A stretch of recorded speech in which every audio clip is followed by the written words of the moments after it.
Tonight, NBC5 investigates with Telemundo Chicago. If you think Uber and Lyft are good options to get your kids off to school or soccer practice, think again. Children riding alone are not supposed to be using the services, but we found it happens a lot in spite of those rules. NBC5's Phil Rogers reports.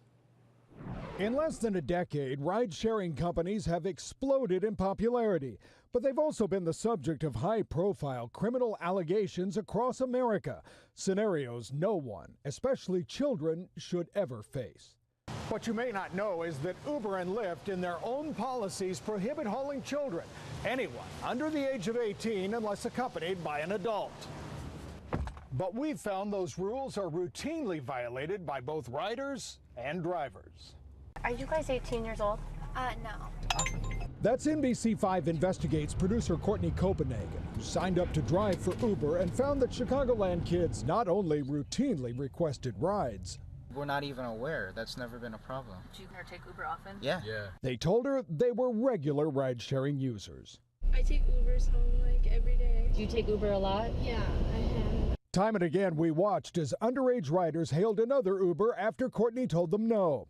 And remember, both Uber and Lyft stayed right in their policies. Kids are not supposed to be riding without an adult. They're not even supposed to be using the app. But watch what happened when we sent these girls out in downtown Chicago in search of a ride. Are you okay by taking 12-year-olds? Time after time with both Uber and Lyft. We're 12. Could you take us? It was no problem. So why have the rules if they are routinely ignored? The rule is very well crafted to fit into their legal objectives. Brian Greening is a Chicago attorney specializing in cases involving Uber and Lyft.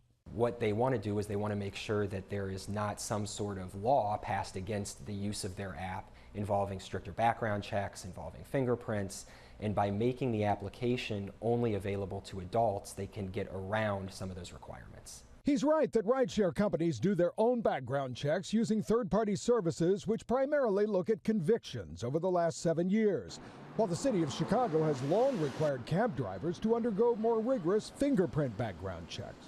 We should want these vehicles and these drivers to be safe.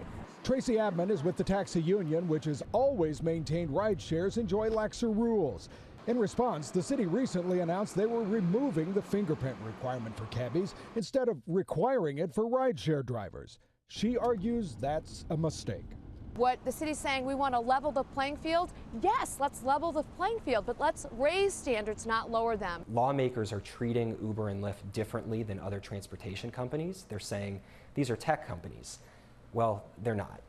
Both Uber and Lyft insist they are serious about their policies and that violations can result in deactivation of your account. The city of Chicago insists its background check procedures are actually stronger than before and now equal for cabbies and rideshare drivers alike. Phil Rogers, NBC5 Investigates. Our thanks to Phil.